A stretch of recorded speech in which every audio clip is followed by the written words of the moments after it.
The following podcast is a TJ DeSantis production. Comments, questions, and inquiries can be sent to DeSantisProd@gmail.com. Are you talking shift? We are. It's time for the We're Talking Shift podcast. Now. Here to talk shift, Loree Bischoff. We're Talking Shift. Hey, everyone. I'm Loree Bischoff. Welcome to the We're Talking Shift podcast, where I talk shift because I believe that the antidote to feeling stuck begins with shifting our thinking. And sometimes we have to follow that mental shift up by going rogue and making an unprecedented move in our lives. And wow, did my guest today do just that. So today's Going Rogue guest is Dr. Patty Kogutek. Patty is an award-winning author of 2 books and an inspirational speaker. Her first book is called A Change of Habit, a spiritual journey from Sister Mary Kateri to Sister Mary Vodka. It's 7 secrets to guilt-free living. Talk about going rogue, right? So with worldwide acclaim, this book has racked up 14 awards, both nationally and internationally. A Change of Habit chronicles Patty's journey as a Catholic nun for 7 years. And let me tell you, her account is fascinating. Then her latest book, G-Vites, Everyday Invitations from God, is also universally recognized and a winner of 4 awards. It serves as the handbook of practical spirituality for searching souls seeking to find God in their daily lives. Patty's books were both inspired from her journey living as a Catholic nun for 7 years and then later working her way through a 12-year failed marriage. She now shares her experiences through private coaching, workshops, and speaking, helping other guilt sponges understand the emotionally, physically, and psychologically debilitating effects of guilt and guiding them to releasing the burden of carrying it. So Patty and I are going to be talking about guilt, something that most of us can relate to and have probably suffered, at least to some degree at some point in our lives. And as usually happens when Patty and I get together, I have a feeling that we'll cover some other good stuff too. Well, hello and welcome, Patty. How the heck are you? I am wonderful. I couldn't be any better. How about yourself? Excellent, excellent. I have so many things I want to talk to you about today. Oh my gosh, I almost don't know where to start. You know what? I do know where to start. First, but so I don't forget, I do want to just give a quick thank you to our mutual friend, Jonathan Mazzalonis, for connecting us. It's been a few years, and I was thinking back today, trying to remember how we made our initial connection, and it was Jonathan. It was? I can't remember. I thought it was on Twitter, and then we met for lunch. So thanks for refreshing my memory. Yeah, well, it was on Twitter, but the reason was because Jonathan had connected me with you and done it all through Twitter. Anyway, but all good. So, all right, you have got so much juicy stuff to talk about that I'm super excited for this episode. There's going to be a lot of great things here that I think are going to be super helpful for people in their lives. But I'm sure you get this all the time, but I have to ask, my first question right out of the gate is, how did we end up deciding on Sister Mary Kateri to Sister Mary Vodka? How did that happen? Well, it's interesting. The book is called A Change of Habit, a spiritual journey from Sister Mary Kateri to Sister Mary Vodka. Right. Sister Mary Kateri was the religious name they gave me in the convent. I didn't get to choose. They just gave me the name of this Indian maiden. She wasn't even a saint. She was Blessed Kateri Tekakwitha, and she was the lily of the Mohawk. She was a martyr who was, I think, killed when she was about 16. So they gave me that name. And then, since this book is about a spiritual journey, moving from like a strict Catholic religion to a more personal spiritual experience, I wanted the idea of a Sister Mary Vodka. So I've come a long way from one to the other. And it's interesting, the editors did not want to put that Sister Mary Vodka in the title because it sounded like I had gone from the convent to AA and it was more about that. And I said, right. No, I wanted that because it's a serious book and sometimes it can be kind of heavy. And this Sister Mary Vodka is the light part of the book. So it kind of makes everybody smile when I told them the title. So I says, we're going with it. So I got the name Sister Mary Vodka when my husband and I moved from Del Mar, California, up to Whitefish, Montana. And we were at a cocktail party with people, and I had a glass of vodka in my hand, and I was being introduced to people, and this gentleman wanted to know where I had come from and my background and everything like that. And I usually didn't tell people about being a nun. I mean, it was kind of a deep, dark secret because when I came out, it was in the 70s, and, you know, if you told them you were a nun in California, you know, they looked at you like you were crazy. So I kept that hidden, but this guy kept probing and probing. Where'd you go to school? I said, the College of St. Mary. I was raised at Omaha, Nebraska. And I said, I was a Catholic nun for 7 years. And he goes, no. And I said, yes. And he goes, no, you're not. And he's looking me up and down and sizing me up. I could just feel it. I said, yes, I was. And he goes, no. I said, yes. We got into this discussion. And finally he said, yes, I was a servant of Mary. And he goes, no. And I said, yes, I was Sister Mary Kateri. And he goes, no, honey, you are Sister Mary Vodka. He saw the vodka in my hand, and he named me Sister Mary Vodka. So that's kind of on my license plate now, and my husband's license plate is Got None. So the secret's out of the bag now. That's awesome. That's a great story. I love it. And I've actually been meaning to ask you that, like, every time we get together or, you know, have a conversation. And of course, we always have so much stuff that we're talking about that every time I leave and I go, darn it, I forgot to ask her about that.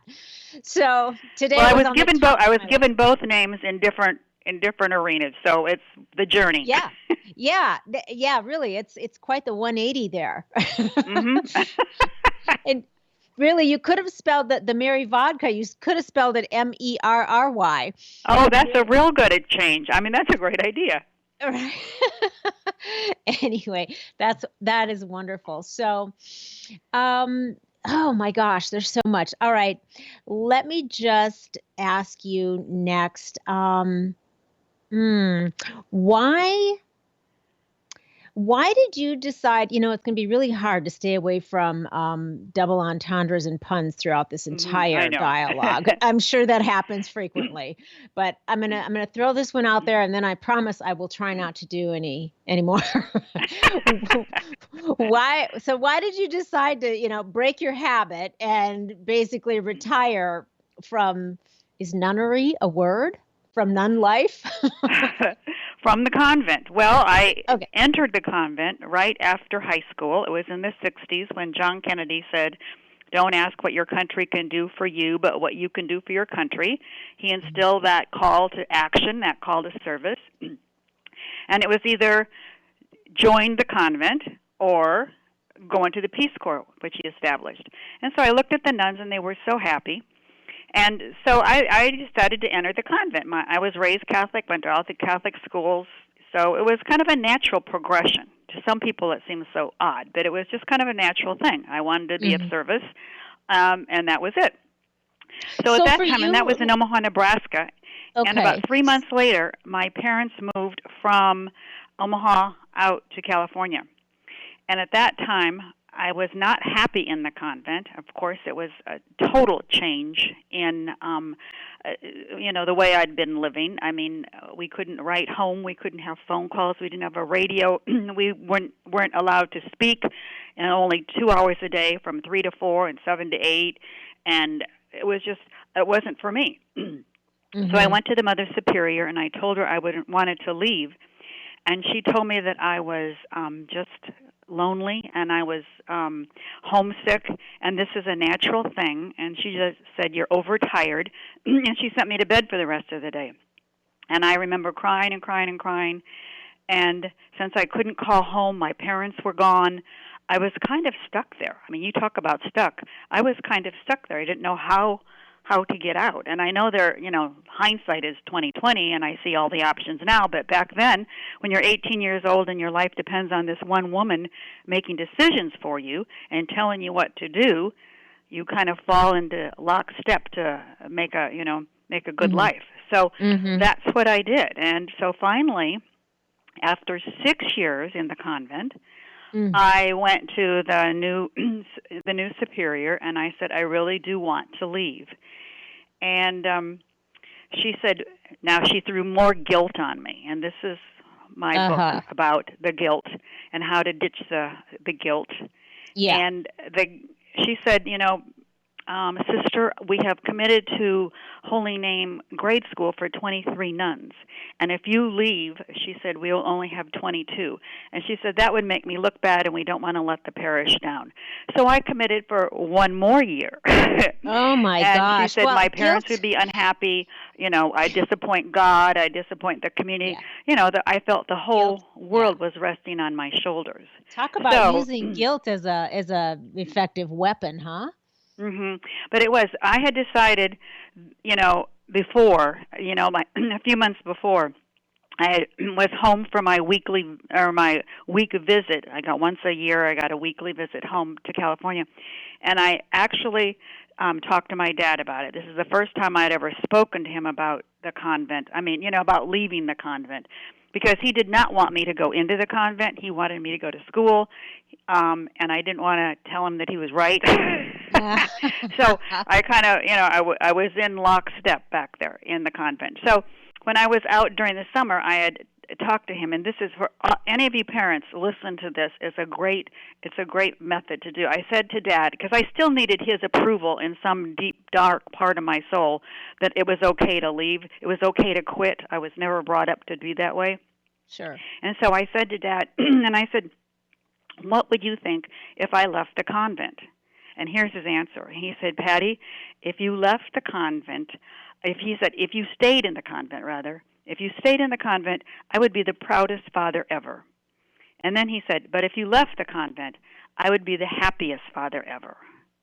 So that gave me the choice of what to do. I had his blessings, whatever I decided, and that was the first time I really kind of decided to go rogue, as you say, to actually go against the church and what they were telling me and my commitment and all that.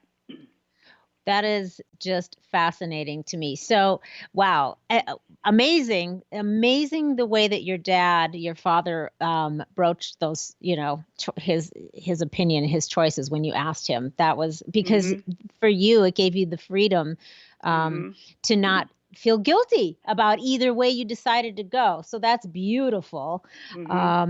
And so that really is then your going rogue story. You're stepping out of line and doing something, kind of unprecedented for you. That was probably it then. It wasn't so much going into becoming a nun. It was actually going rogue and leaving. Would that be a fair? Right. It was bucking the system, and that's the first time that I had ever done that. I'm a people pleaser. I follow the rules. That's the way I was brought up. And so to go against the authorities and, what I had been living for 7 years, and to admit that it wasn't working out, that it took a lot of courage. That's the first time I kind of listened to that gut feel that kind of pulls you along and tugs you where you should be going, and not kind of dismissing that, kind of following through on and make it happen. So it took me 7 years to get out. I'm not the fastest learner here.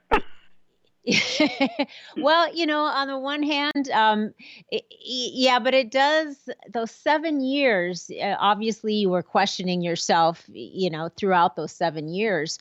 Sure. And I know from reading your book that you had, it wasn't something where finally after 7 years you went, no, this isn't for me. This was something you struggled with throughout most of the 7 years, right? Right. And so, I was going to ask you if, how much of a role did your gut or your intuition play in the actions that you took and the choices you made? And it sounds like it was there, but you were overriding it until you finally couldn't anymore. Well, that's about it. I think we all have these gut feels, but I wasn't raised to make decisions on my own. The church told me what to believe and how to pray. My parents told me how to behave and what school I was going to. the schools told me what to wear. I mean, even little decisions like what to wear to school every day. We had uniforms. So my whole life was learning to look at authority and follow authority. And I'll tell you what, everybody got along when I followed what they wanted, except me. Sure. If you go to please everybody else, you please everybody else but yourself. And all of a sudden, it will take a toll on you. You know, some way physically or mentally, your body will let you know you're not following through. So that was about the first time that I really got to listen to my gut and follow through on it. Yeah, beautiful. So that 7 years though, and that whole experience, and then what followed with 12 years in a marriage that you ended up not being happy in either. So, but all of that life experience brought you to your wonderful first book, which is helping people like all over the world. Mhm. Mhm. But it doesn't come easy, like when you say to, listen to your gut and go rogue. I mean, it's a process you have to go through, and it's one skill building on another skill, and it's building on your self-esteem and trusting yourself. So it's like when I got out of the convent, I immediately married because that's what all my peers were doing. My younger sisters were married and having kids, and I wanted to catch up. So I married someone within 14 months. And the day I walked down the aisle, I knew that was wrong, too. I knew that wouldn't work. I knew in my gut, but I didn't have the courage to get out of that before. So I stayed in that marriage, like you said, 12 years. And finally, when I was down to 100 pounds, physically I had to get out. So I broke another rule by breaking the church rule and seeking a divorce. And that was that was tough. So, Patty, you're just a rebel at heart. I'm a rebel inside. It doesn't come out very often. Oh my gosh! But yeah, it's almost like Sister Mary Vodka was your inner archetype that was just dying to get out. It came out with full steam now.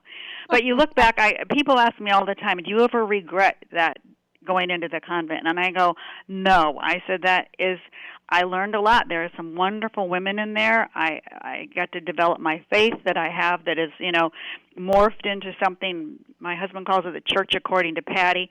So I've built on that. And then it's like I do a lot of work with women's groups and things, and I have the credibility because I've been there, done that. I've been in a situation I couldn't get out, although it wasn't abusive, maybe it was emotional abuse or this kind of stuff. Mm-hmm. And then I got into a bad marriage and couldn't get out. So, I've been there, done that. I've had a couple fresh starts.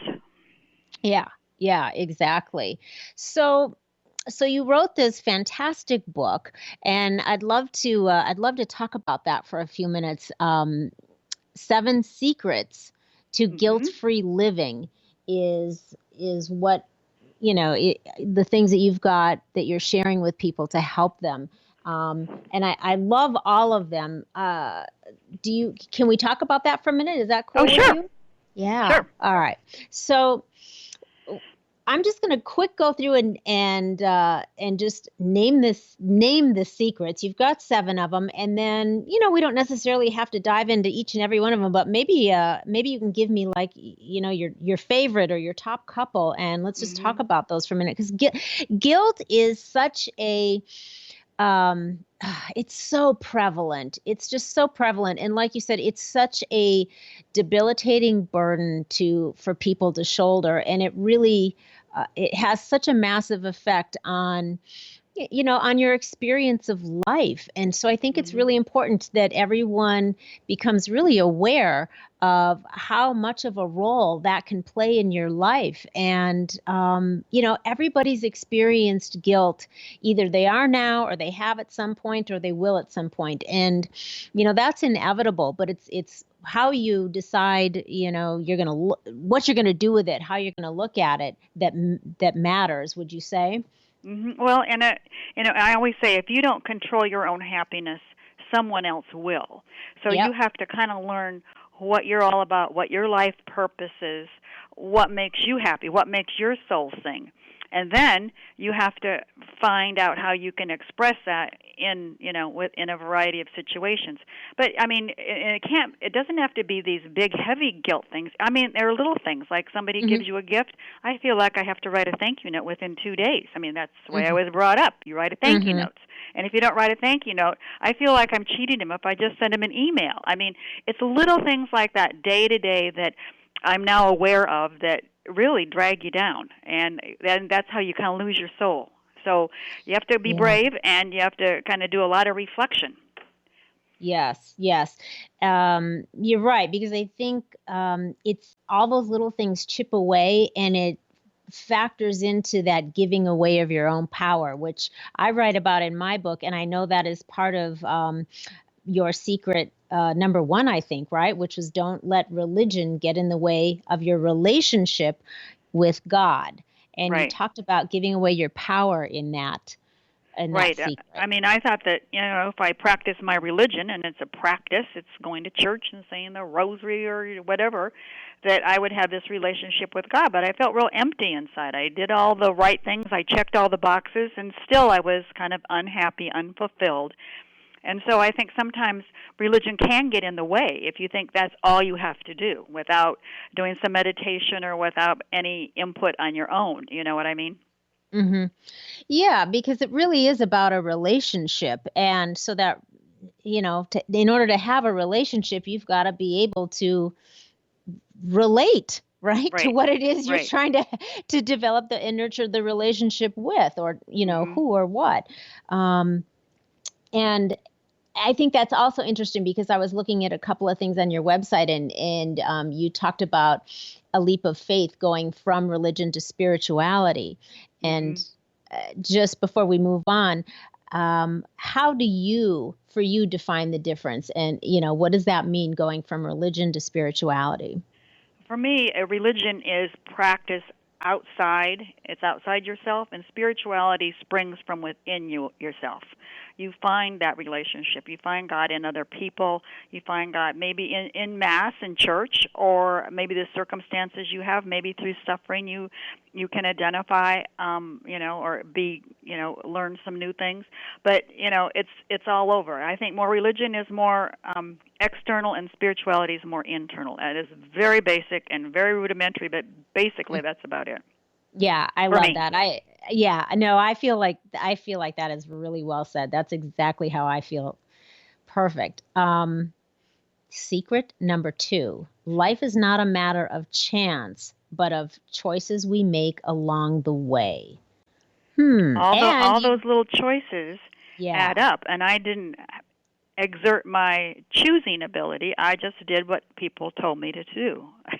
And so my life was by chance. Whatever those other people wanted, whatever superior said, authority, directed me, I fulfilled it. And they could count on me. I'd always follow their direction and do a good job, and, everything was happy until I figured out that I wasn't happy. Right. Everybody else was happy as long as you showed up in the way they deemed was appropriate. Mm-hmm.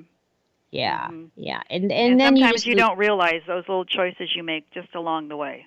Mm-hmm. And I think that's really an important thing to make, because even, when I talk to people about going rogue, it's the rare person that just, flips a switch and does something completely, off the reservation and goes and it makes a really drastic move in their life. Really, really drastic. That it can happen. It does happen where somebody just, flips. And it does happen, and you have to be ready for the reaction of other people. I think of it kind of as a dance. One person leads and you just kind of follow, and when you don't follow, they're going, "What's wrong with you? What got into you?" Yeah. And so you have to be ready for maybe some rejection, so some criticism, not pleasing everybody. So you have to be ready for that too when you go rogue, or you start taking care of yourself rather than looking to other people to make those decisions. Yeah, because now you're messing up the flow and the rhythm and the harmony. You are making waves, and Right, you're that makes making waves, people you're swimming right. upstream, you're doing all those things that you never did before. And so what brought this on? And why are you changing? We liked you the way you were, you know. So Right. just be ready for that. Yeah, it's true. You do have to be ready for that because when you make changes, that means that ripple effect is going to force everyone else to change in some way as well. Just And even I if it's think the way they look at that you. is some reason, that is part of the reason that we get stuck. You know, we talk about being stuck. Yeah.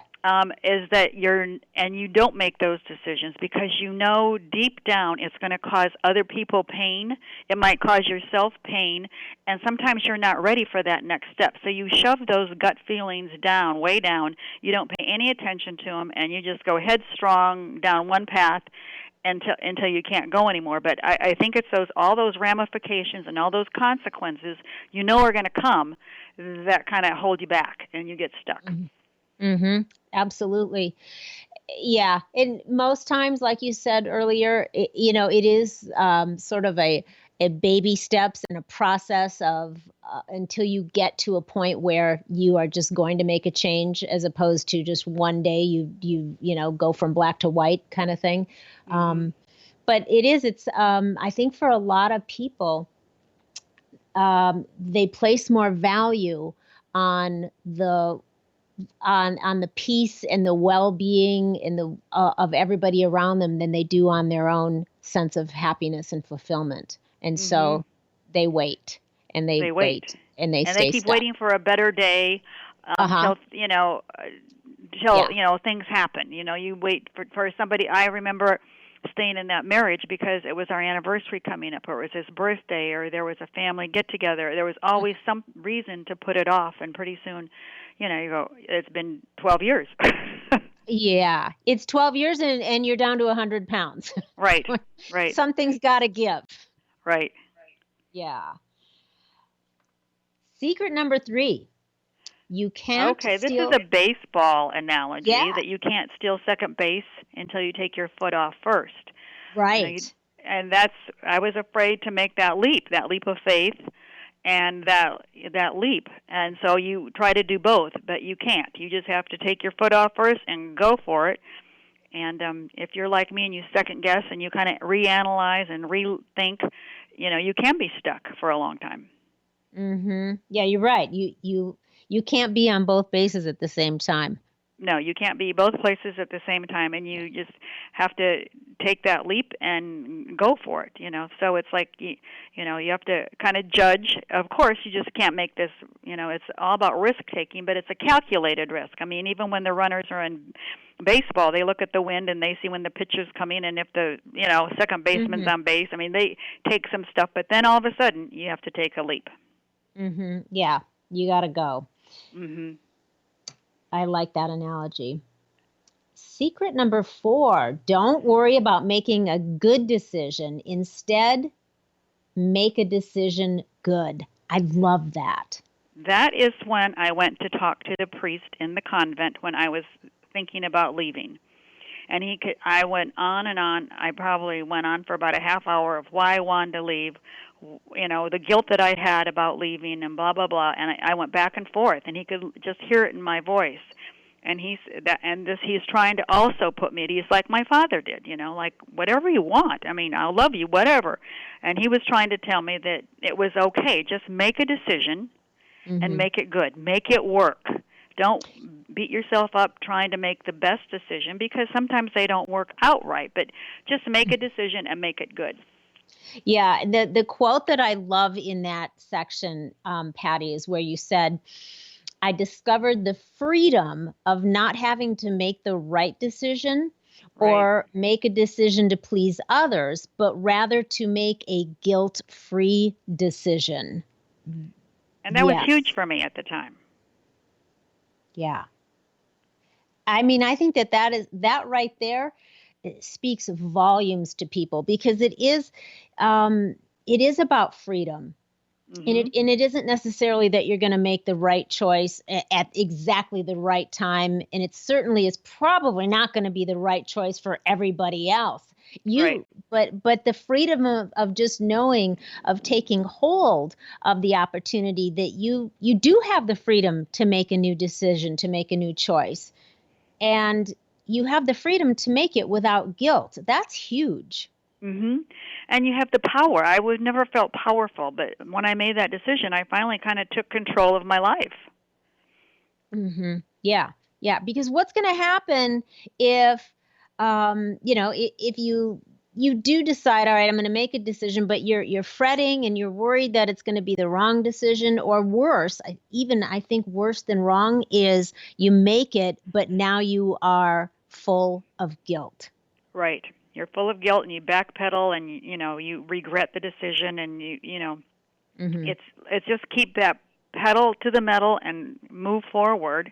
You make the best decisions with the knowledge you have at the time, and don't beat yourself up. All right, secret 5. Good judgment comes from experience. Experience comes from bad judgment. And that's from a Chinese fortune cookie, but it says that's what awesome. It says it all. We just don't come here with a roadmap of where we should go and what we should do and where we'll end up. It's a lifetime school of learning through challenges and figuring out our gifts and how to use them and what life is all about. But how else are you going to learn unless you make mistakes? I mean, Oh yeah.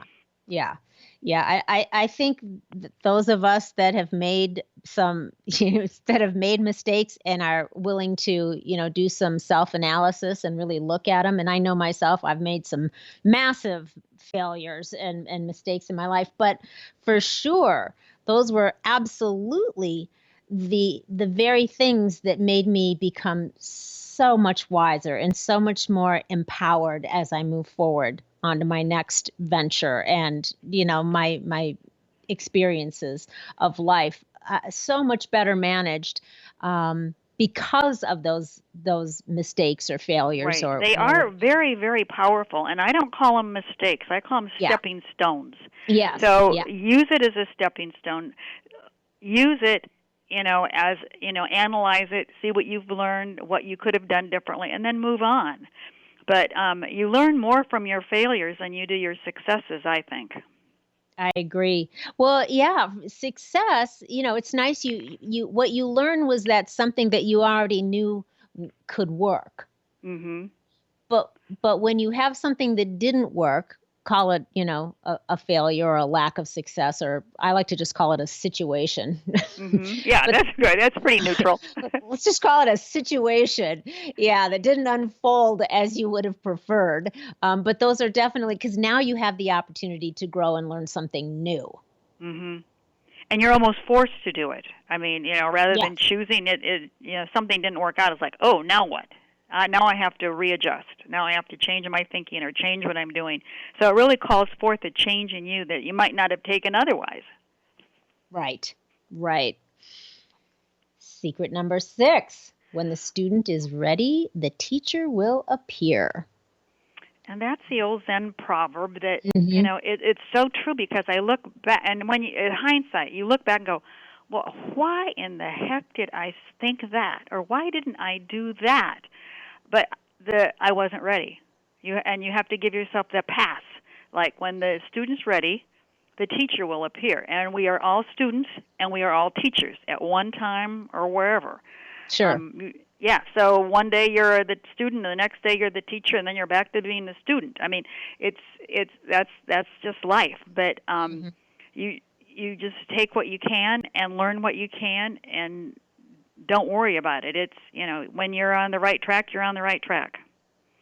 Yeah. And you know what I've come to realize, at least for me in my life, is that some of those situations that involve other people and things didn't unfold the way that you would have liked or anticipated,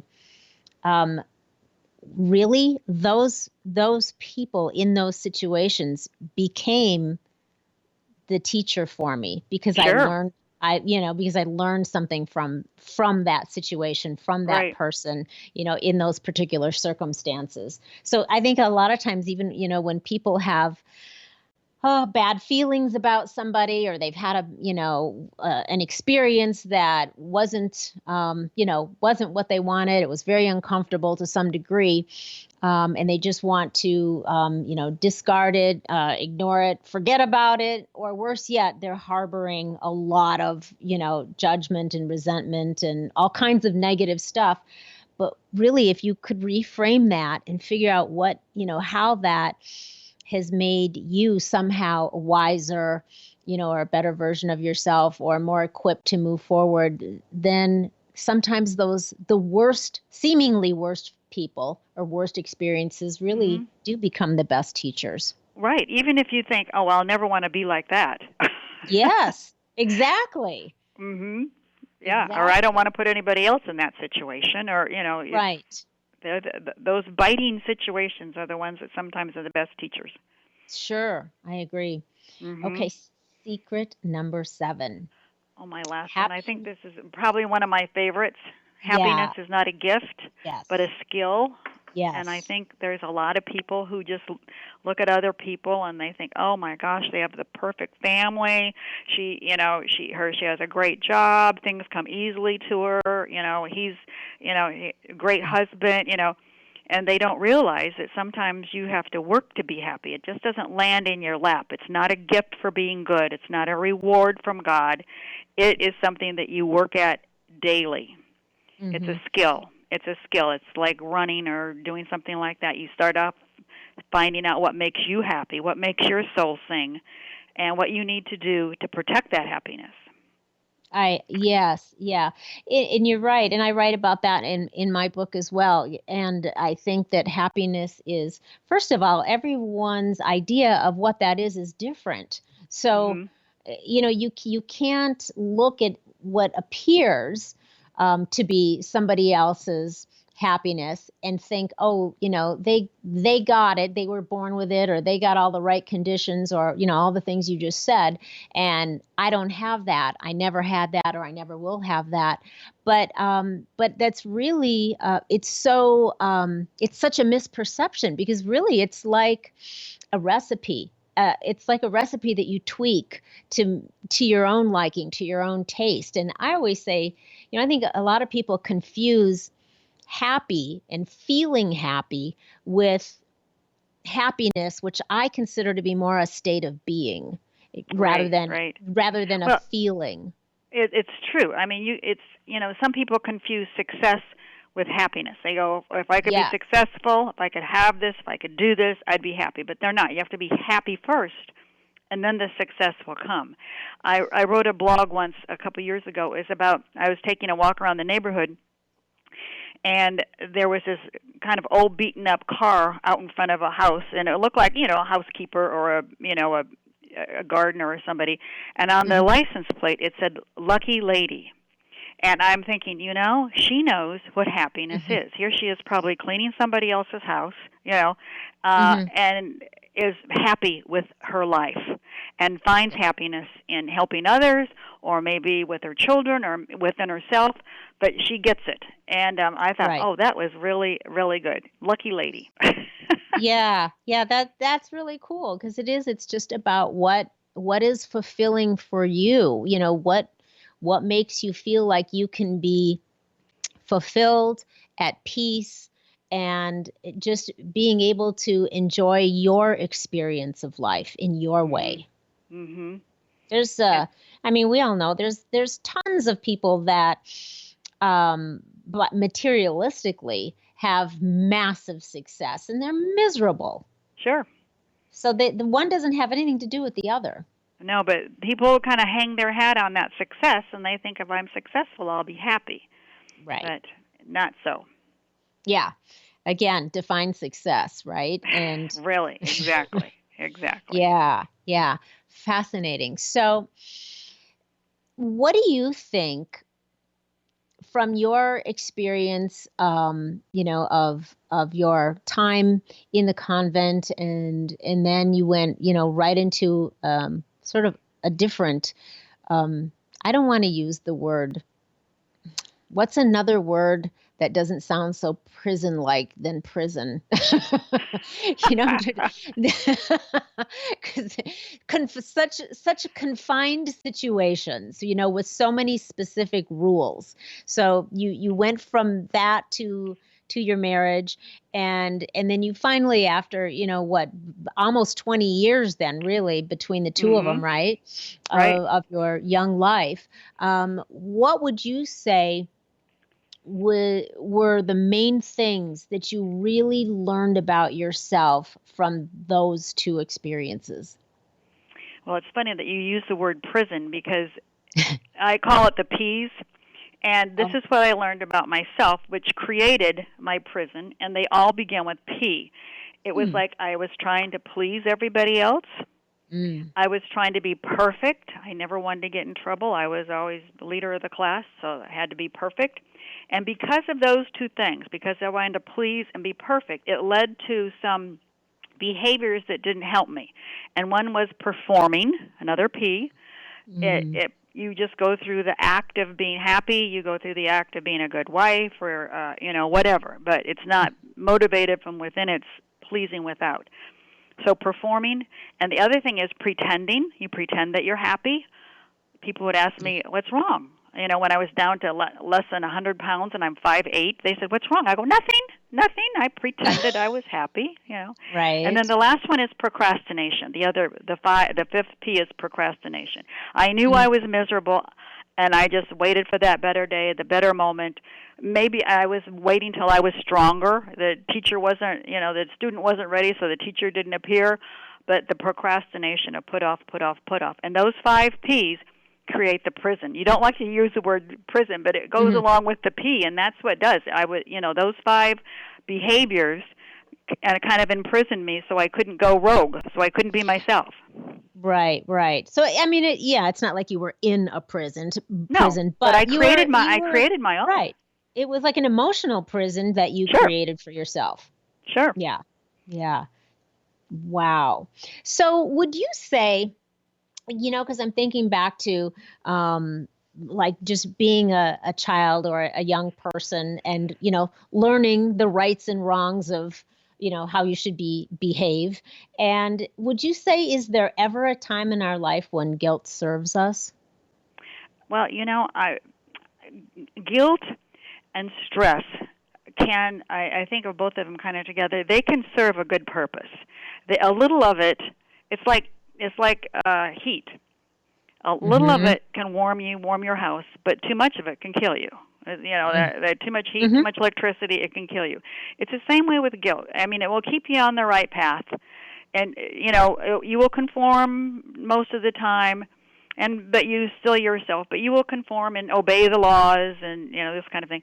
But if it gets too much, then it goes too far. So it's all judgment. It's all learning as you go. What works for you and what doesn't, and what works for society and what doesn't. So I think there's a place for it.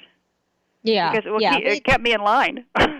Right. I mean, I think there is a place for it, just in helping you learn, learn certain things. And when it comes to, your place in the family, or your role in the community, or, the laws that govern the society that you live in, when you start breaking certain rules and laws and moral codes, then guilt, and you feel bad, Sure. that's helping you go, what, that's probably not a good thing. I need to, I need to change or modify my behavior.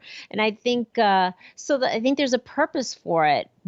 But like you said, when it becomes something, though, that is emotionally eating you up and you won't let it go, you're either not learning so that you can change your behavior, or you got it, but you just refuse to let it go, and you're hauling it around, day to day, year after year, so that it's eating away at you, and you just won't let it go. Then now you're doing some damage to yourself. Right. If you perseverate on it and you carry it around like a big load on your back, I mean, you have to get rid of that. I mean, but it's, like you said, a certain, if you make somebody feel bad, if you say mean things to people, you should feel bad. Yeah. So learn from that and then say, I'm not going to do that again, and then move on. Exactly. Learn from it. Say, I'm not going to do that again. Forgive yourself and Right.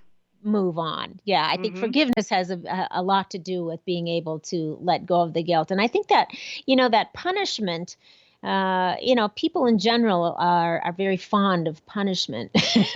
Right. And I think that's one way that people punish themselves is by not letting go of guilt when they feel like, maybe they're just, for whatever reason, not deserving of being forgiven, either by others or by themselves. So they carry that around as just a form of punishment. And that's, All right. again, it's debilitating. Well, and it's the church, in my family, you were supposed to be perfect. I mean, and if you screwed up, I mean, you had to go to confession. You committed a sin. I mean, you could go to hell. You could burn forever. I mean, it's like between the parents and the church and the school, I mean, the fear of God was put in you. And so if everybody out there is telling you you're a bad person, and sometimes we get the person mixed up with the behavior, and Yes. We shouldn't do that, but sometimes we do that. We accept that guilt and that feel bad for ourselves. We must be a bad person if that's what we did, but we're not. Right. That's a good distinction to make too, is feeling, applying, I guess the judgment or the opinion or the observation on the behavior and not so much on the person. Right. So you give people another chance. You can change the stripes of the tiger, as they say. I mean, because the person can change, and we have to give them that, and we have to believe that in ourselves. And I think that's part of what life is just coming to love and know yourself. Yeah. Yeah. Absolutely. Absolutely. So I would like to ask you one more question. Well, let me ask you this before I go here. So if we were to just be able to give our listeners a few quick, easy first steps into relieving themselves of some guilt, some things that they could take away with them, today to start working on it, what would you like to share with them? Well, one of the first things, I have a book. It's called G-Vites. It's called Everyday Invitations from God, where it's kind of the sequel after the convent of where I did finally find God, and in it I give a lot of self-help things. And one of them is just exactly what you're talking about. I call it the gut alignment. And one of the things you can do is to the gut alignment. It really consists of 3 parts, and this is real easy to do. Speak what you feel, and then you have to measure your success, and you prepare for the reaction. So if you speak what you feel, what you really feel, and not what you should feel, just kind of be cognizant of that. Do that gut alignment. Check in as saying, are the words coming out of my mouth the same thing that I feel within me? And then you just have to kind of know if you're successful or not. If your whole idea is to please others, well, you won't have that gut alignment, because you're going to disappoint people sometimes. And you have to realize that you're going to disappoint them, but you're protecting your own happiness, so you have to know that. And then just prepare for the change. Get ready. So build up that self-confidence, that self-esteem. Have some affirmations ready, like I'm protecting my own happiness. I'm doing the best I can. I mean, that kind of thing. So I would say, just to relieve that guilt, check in with the gut, and because your gut is that's your gauge. That's your emotion. Your emotions are the temperature of your soul and what you're going through. So listen to your gut, not to your brain, that drunken monkey that keeps chirping away at you. Listen to your gut and just go for a walk and say what you feel and listen to it. Perfect. I love that. And of course, of course, everyone can get a lot more great information and inspiration and tips from both of your amazing books. So before I ask you my last question, where can our listeners find you and your books and everything that you have to share with them? Okay, everything is on the website, and that is pattykogutek.com, and it's PattyKogutek.com, pattykogutek.com. And then I put my Thursday blogs are on there, and if you would like to receive my Thursday short little inspirational blog, there's a place for you to sign up to receive the emails there.